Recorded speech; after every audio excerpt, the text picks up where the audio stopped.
L'Église est d'une valeur et d'une importance immense pour Dieu et pour Christ. Elle est déclarée être sa plénitude. Toutes les plus grandes vertus de Christ, sa plénitude, sont pour l'Église, dans l'Église et par l'Église. Pour le confirmer, nous avons la déclaration de la parole de Dieu en ce qui la concerne, et nous avons l'histoire de l'Église dans sa continuation, sa persistance, sa survie même. Et s'il nous faut davantage d'évidence quant à son importance et sa valeur, nous pourrons toujours en trouver dans un certain domaine qui manifeste une sollicitude très irreligieuse pour les intérêts de Dieu. Satan est l'Église comme il est Christ. Il a occasionné plus de troubles à l'Église qu'à n'importe quoi d'autre. À travers l'ère chrétienne, une minorité de croyants s'est attachée à mettre en pratique ces principes scripturaires de vie corporative. L'opposition la plus âpre et la plus implacable s'est abattue sur cette minorité, non pas de la part du monde, mais de la chrétienté, c'est-à-dire de ce système que les hommes appellent l'Église. Par cette puissante organisation, ils ont été tour à tour opprimés, présentés sous un faux jour, persécutés, injuriés, ridiculisés et ignorés. Mais leur persistance à travers les âges a apporté la preuve que ces principes pouvaient être mis en pratique et a démontré qu'une telle Église est bien la volonté de Dieu. Contre une telle vérité transcendante, touchant comme elle le fait la gloire de Dieu et la personne de Christ, il n'est pas surprenant que l'adversaire numéro 1 se dresse résolument avec toutes ses forces et que par ses ingénieux artifices, il se présente en opposition et en imitation. Effectivement, il y a une chose que Satan est autant que le Seigneur Jésus lui-même, c'est l'Église et toute véritable représentation de l'Église. J'aimerais dire plusieurs choses quant à la représentation de l'Église, sa nécessité, ses possibilités, sa nature. Une question se pose. Pourquoi l'Église? Je pense que la meilleure façon de répondre à cette question est de consulter les représentations, les diverses figures de l'Église, les noms différents qui lui sont donnés dans la parole de Dieu. Dans la parole, il y a peut-être 9 principaux noms ou illustrations d'Église. Il peut y en avoir d'autres, subsidiaires, mais dans l'ensemble, il y en a 9.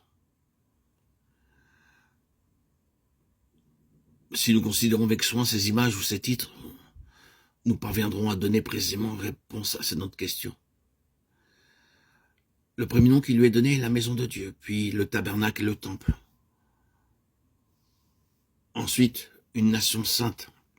Par Pierre, nous apprenons que l'Église est une nation sainte. 1 Pierre 2,9, citant Exode 19,6. Le mot Église lui-même, comme nous le savons, se traduit du mot grec ecclésia, un mot très riche et complet qui fut approprié par Christ et les apôtres et employé pour décrire ce corps élu de toute éternité. L'Église, l'équivalent moderne de ce mot, correspond à assemblée, un mot qui porte en lui-même tous les éléments de la signification de l'original grec. Lorsque nous parlons de l'Église, nous parlons du corps de Christ, qui a assemblé, qui est son corps. C'est ce que nous lisons dans Éphésiens 1, 22, 23. L'assemblée qui est son corps est le vase, l'incarnation du Seigneur, l'esprit dans lequel et par lequel il doit s'exprimer. Si l'Église telle que nous la rencontrons concordait avec la pensée divine, nous saurions à quoi ressemblerait le Seigneur. La 6e description se trouve encore dans la première épître de Pierre, une sacrificature royale, 1 Pierre 2,9. Il cite encore Exode 19,6, un royaume de sacrificateurs. Remarquez l'association de 2 idées, roi et sacrificateur, royaume et sacrificature, 2 fonctions associées, le trône et l'autel. C'est sans aucun doute par la soumission, le renoncement, l'abandon, le dépouillement et la souffrance que le trône opère et que la puissance divine s'exerce dans cet univers.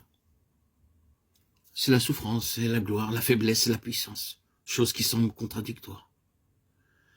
Et ce sont ici les principes spirituels d'une très grande importance. Prenez mon joug sur vous et apprenez de moi, car je suis débonnaire et humble de cœur, à Matthieu 11, 29.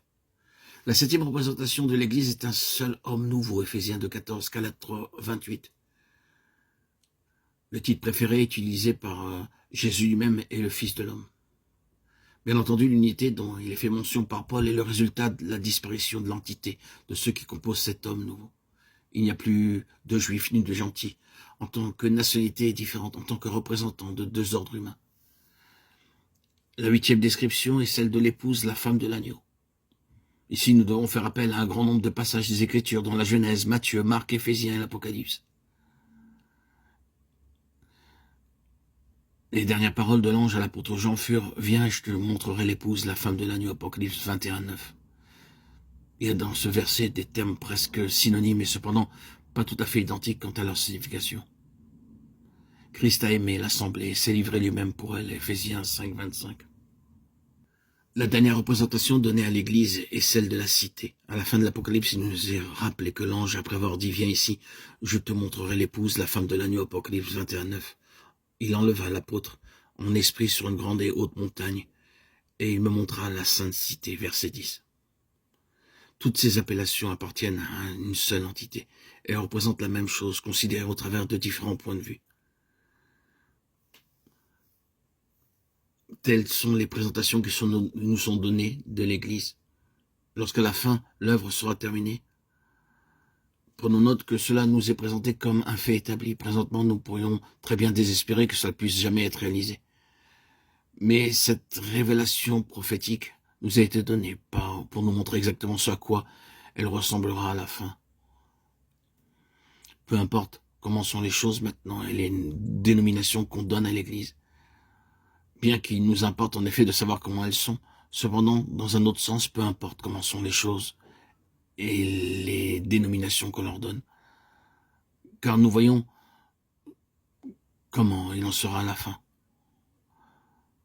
afin que lui se présente à l'assemblée à lui-même glorieuse, une assemblée sainte, pure et sanctifiée, n'ayant ni tache, ni ride, ni rien de semblable, mais enfin, qu'elle fût sainte et irréprochable. Éphésiens 5, 27.